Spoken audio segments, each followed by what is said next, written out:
अस्सलामुअलैकुम वरहमतुल्लाहि वबरकातुहू। सवाल किया गया कि जिस मोबाइल के अंदर कुरान है, क्या उसको बैतुल खला में ले जाया जा सकता है या नहीं ले जाया जा सकता।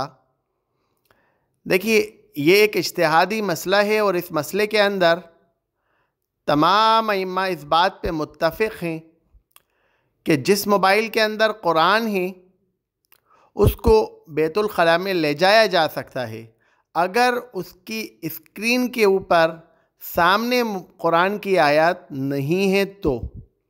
अगर उसकी स्क्रीन के ऊपर कुरान की आयत हैं तो फिर ये सही नहीं है, फिर इसको नहीं ले जाना चाहिए।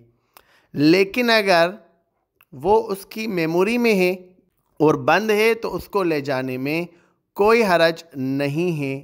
अइम्मा ने कहा कि वो जो कुरान होता है वो उसकी मेमोरी में होता है। जिस तरह आदमी के दिमाग में कुरान है और वो बैतुल खला जाता है लेकिन उसे पढ़ नहीं सकता, तो बस इसी तरह से बस मोबाइल को वो ले जा सकता है, लेकिन बस उसे वहाँ पर वो खोल नहीं सकता। तो बैतुल खला के अंदर मोबाइल को ले जाने में कोई हरज नहीं है। व आखिर दावाना अनिल हम्दुलिल्लाहि रब्बिल आलमीन।